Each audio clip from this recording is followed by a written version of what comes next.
play, pause, rewind, play, pause, rewind. If you just felt your left thumb twitch, this video is for you, because before YouTube, before tabs on the internet, before some 14-year-old in Norway could upload a 4K close-up of his fretting hand playing Master of Puppets at half speed, there was you, a guitar you could barely afford, and a jam box with a rewind button you were slowly grinding into dust. So here's what I want to know.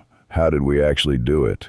How did an entire generation of metalheads learn songs? Fast songs, complicated songs, songs played by guys who practiced 8 hours a day, with nothing but our ears, a cassette deck, and pure stubbornness.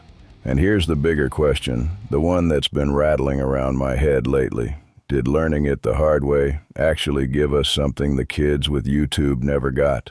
Stick around, because I think the answer might surprise you. Let me take you back. It's a school night. Your parents think you're doing homework, and technically, you are doing homework. It's just that the assignment is the solo from Crazy Train, and the teacher is a Maxell cassette that's been played so many times it sounds like Randy Rhoads is performing underwater.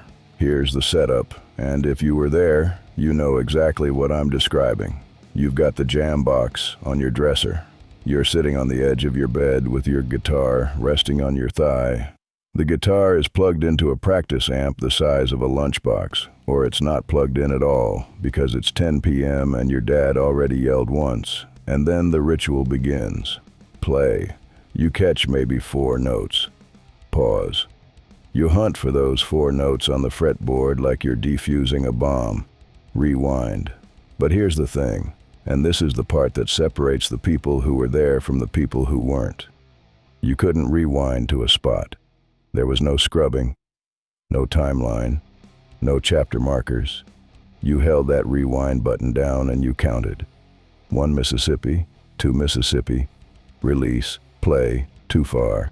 Now you're hearing the verse again. Fast forward, too far the other way. Now you're halfway through the solo. Rewind, 1.5 Mississippi this time. Play, there it is. Pause.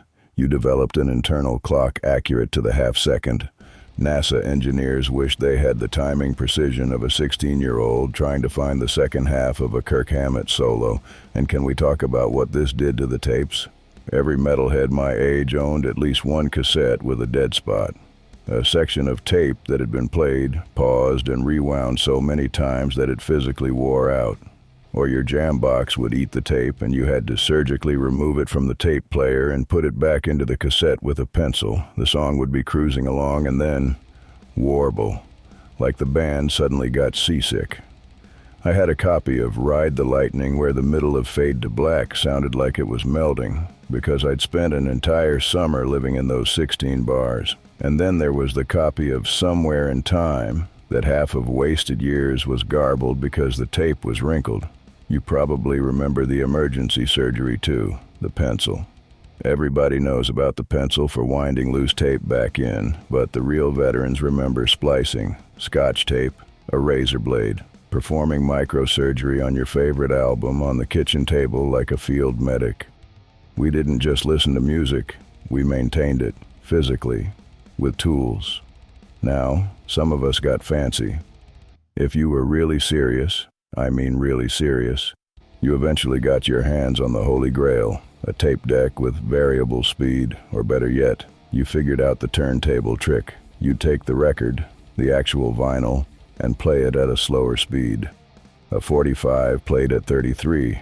Suddenly, Yngwie Malmsteen was playable by a human being. The only catch? Everything dropped in pitch. So you're learning the solo in the wrong key, sounding like it's being performed by a demon with a head cold, and then transposing it back up in your head. Think about that. Kids today click a button that says 0.5x speed, original pitch. We were doing math. And here's something I completely forgot until I started writing this video. The guys who had the 4-track recorders. If you knew a guy with a Tascam, you knew a guy who was basically a scientist. He could bounce the song down, slow it, loop sections. He was the neighborhood's audio wizard, and his garage was the laboratory. My buddy Dave had one. Dave couldn't play worth a damn, honestly, but Dave had the 4-track, so Dave was in the band. That's just how it worked. Equipment was currency. But the best part wasn't the technology at all. The best part was what happened when the technology failed you completely. Because when your ears gave out, when the riff was just too fast, too weird, too what is he even doing there, you had exactly one option left. You had to find the guy. Every town had the guy. Sometimes it was a girl, and honestly, the girls who shredded in the 80s had to be twice as good to get half the respect, and some of them absolutely were.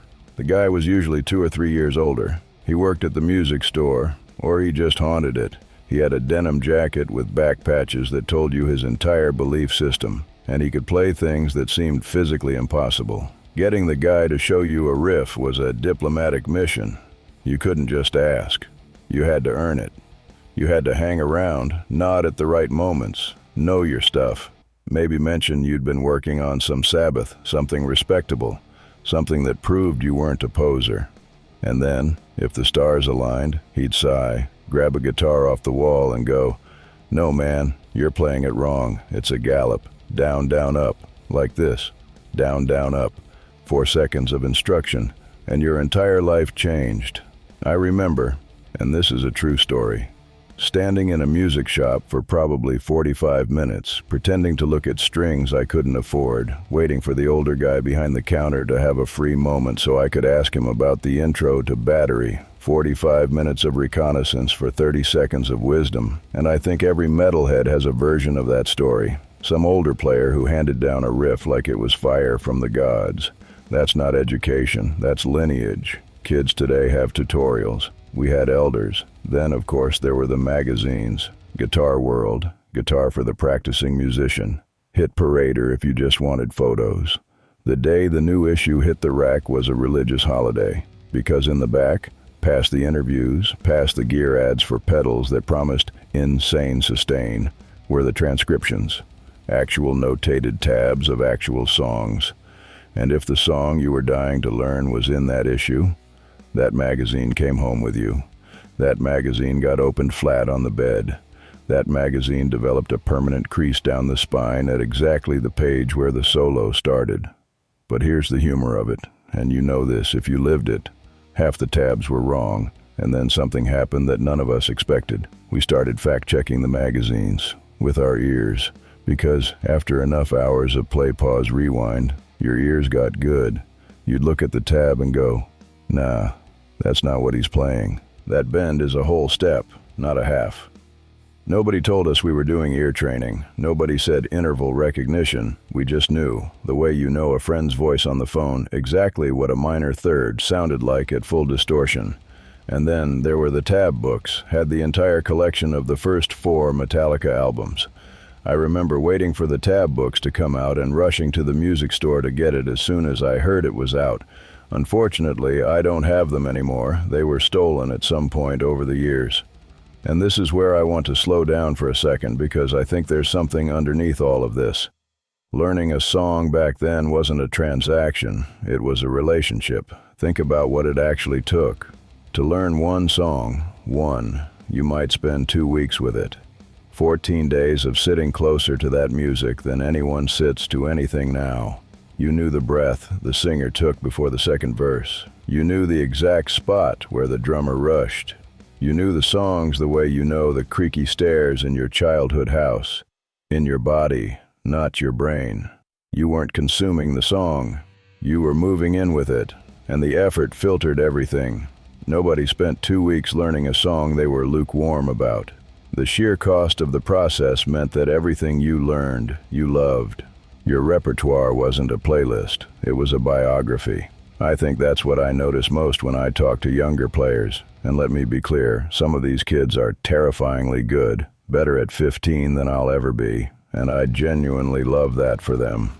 The information they have access to is a miracle, and I'm not going to stand here pretending otherwise. But when you can learn anything instantly, no single song costs you anything, and things that cost nothing, it's just harder for them to mean everything. Our version was slower, dumber, honestly, objectively worse in almost every measurable way, and I wouldn't trade it. because the struggle wasn't in the way of the music.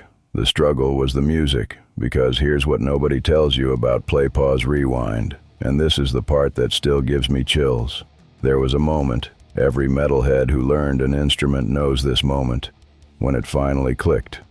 After the 2 weeks, after the worn-out tape, after Dave's 4-track and the wrong magazine tab and the 30 seconds of wisdom from the guy at the music store.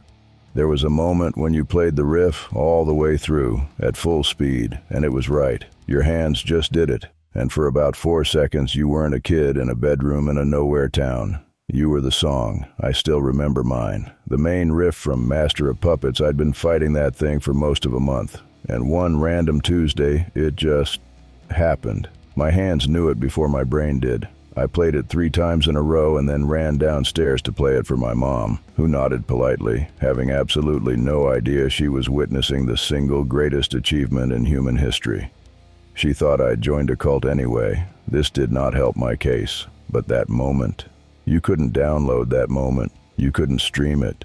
The only way to get it was through the door, marked play, pause, rewind, and you had to walk through it 1,000 times. So yeah, the kids have YouTube, slow downers, isolated tracks, AI that'll tab out a song in 11 seconds. Good, honestly, good for them.